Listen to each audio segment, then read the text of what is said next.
Magandang araw mga kakotsero. Ito na naman po ang inyong lingkod na si Jigs na magbibigay sa inyo ng giya ngayong araw ng linggo.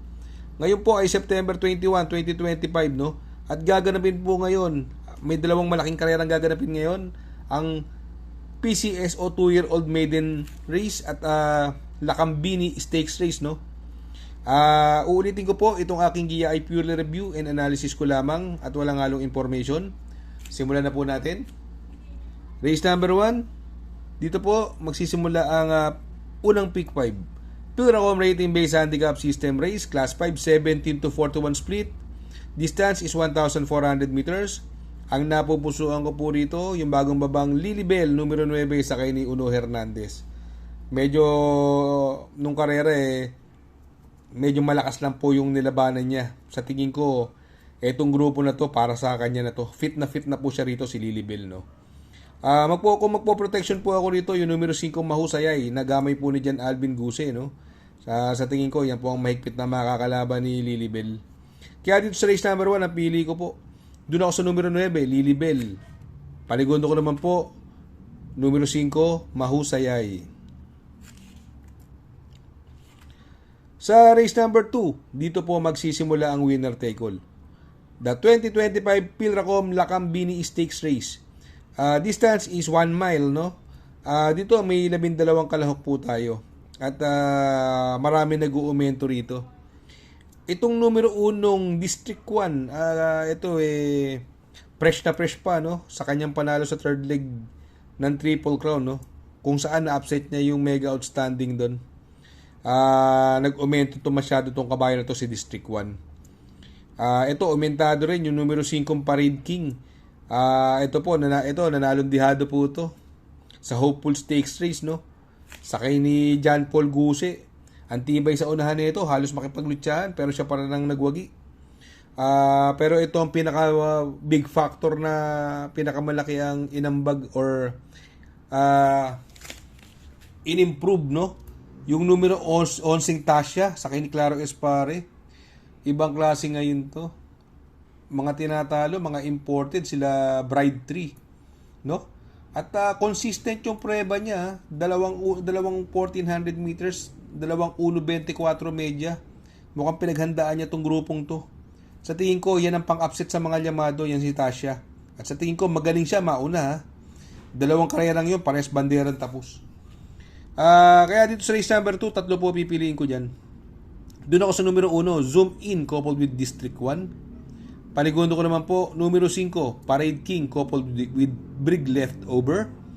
At isasama ko pong pandiado, numero 11, Tasha.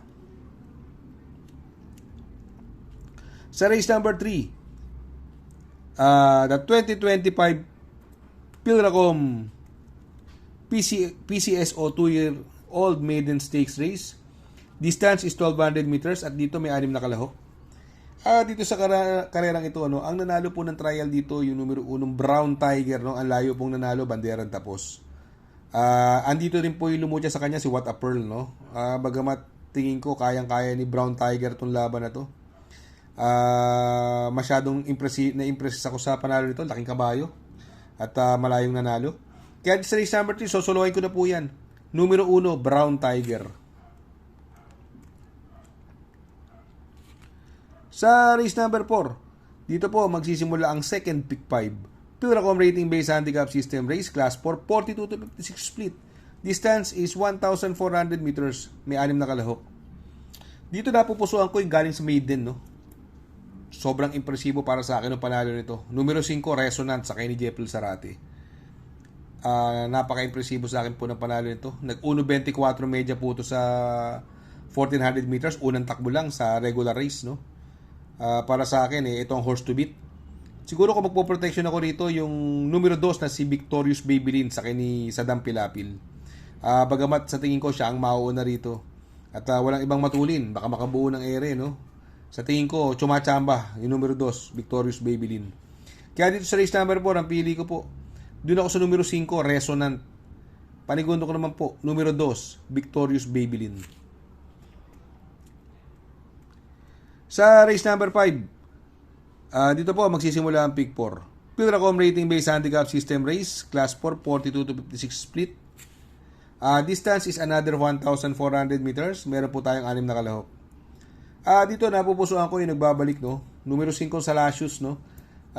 Bagamat may matulin dyan, pero nung huling tumakbo sa Lasius, nanalo po yan, banderang tapos eh. May tulin po. Kung sakaling malutya siya rito, no? Ang pwedeng magandang protection yung numero 6 na si Del Campo. Binalik na po kay Uno Hernandez, mukhang mas gamay ni Uno to. Mas gusto niya yung malamig magdala ni Del Campo. Kaya dito sa race number 5, pili ko po. Doon ako sa numero 5 sa Lasius. Panigundo ko naman po, numero 6, Del Campo. Sa race number 6, Pilracom Rating Based Handicap System Race, Class 4, 42 to 56 split, another 1,400 meter distance. Meron po tayo 8 kalahok. Dito ang napupusuan ko rito yung dalawang imported, no. Ngayon maganda numero. Numero 1 Bride 3 sakay ni Onyok Garcia. Itong kabayong ito sa tingin ko mukhang hirap talaga siya pag pinareremate eh. Pero pag nauna ibang klase, no. Alam naman natin may prebang 1.23 media yan sa 1,400 meters. Siguro kung magpo-protection ako rito yung numero 5 Euroclydon, isang imported horse din po.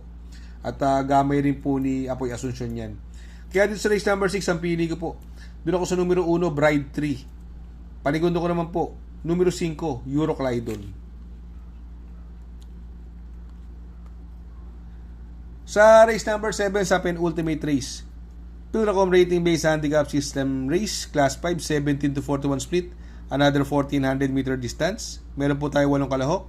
At sa tingin ko itong karerang ito ay anybody's race. Pero ako napupusuan ko po rito. Doon ako sa numero 6, Boss Pabali, no? Itong si Boss Pabali po meron pong maganda po tinakbo nito. Sa kanya Noel Lunar na ipanalo niya po yan. Ang tingin ko magbibigay ng magandang laban yung numero 7 Laguna de Bay na gamay ni A.R. Ramos, no? Yan ang mahigpit na mga kalaban ni Boss Pabali. Kung magpo-protection po ako rito, no? Ito ano lang natakot lang to kay JTZ no? Si Ison Bautista. Tumatakbo, buka ng buka ayaw dumikit no? Walang lucha parang solo area siya rito. Numero 4 Don Damiano, no? Sa tingin ko, yan magandang diado po yan. Basta ma-rate lang po ni Ison Bautista ng maganda, tingin ko pwede makatapos ng karera. Kaya sa race number 7 ang pili ko po. Doon ako sa numero 6 Boss Pabali. Panigundo ko naman po numero 7 Laguna de Bay. At isasama ko po pandiado numero 4 Don Damiano. Sa race number 8 sa last and final race, Pilracom Rating Based Handicap System Race, Class 4, 42 to 56 split, another 1,400 meter distance. Dito po may 13 kalahok. Napupusuan ko po rito, no? Bagamat dalawang huling takbo, hindi na maganda tinakbo, pero siguro naman baka madaan po sa baba ng laban. Numero 9 para sa masa, napapatubayan ni Claro Espare, no? Bagamat nung nakaraan unang best lang niya na sa Kenya, no? Mukhang ginagamayan pa. Pero pagka ma-rate niya na maganda to, malaki po panalo niyan. Ang nakikita ko magbibigay ng magandang laban yung galing sa segundo kay Runway 10, no? Consistent po itong kabayong to. Dalawang beses nag-1.12 media sa 1,200 meters. Numero 11 Gold Honey. Gamay po ni AB Serios, pwedeng iuna, pwedeng isunod. Siguro kung kukuha ko ng diado rito, yung pwedeng mauna, yung numero 2 Guerrero Warriors, nasasakay ni Jepril Sarate. Ito gamay na gamay niya po ito, si Guerrero Warriors, at Giant Killer po yan. Kaya dito sa race number 8 ang pili ko po. Doon ako sa numero 9 para sa masa. Panigundo ko naman po numero 11 Gold Honey. At isasama ko po pandiado numero 2 Guerrero Warriors. Shout out nga pala kay Sir Pax ng Barkadahan OTV. Located po siya sa 1139 New Antipolo Street, Corner Vargas. Malapit lang po sa Abad Santos, yung bagong ginawang tulay. Very convenient and attentive po ang mga tao. Pwede po kayong mag-EB at party while betting on racing. Shout out kay Sir Arnel Mendoza. Please support his channel. Shout out po Sir Arnel Mendoza. Good luck mga kakutsero. Sana po matapat ang ating giya at yung mga nakasunod. Sana po ay magsitama po kayo. Ako yung makikiusap lamang at makikisuyo sa inyo na please like, share, subscribe, and hit the notification bell para update kayo sa aking mga giya. Good luck po and happy racing!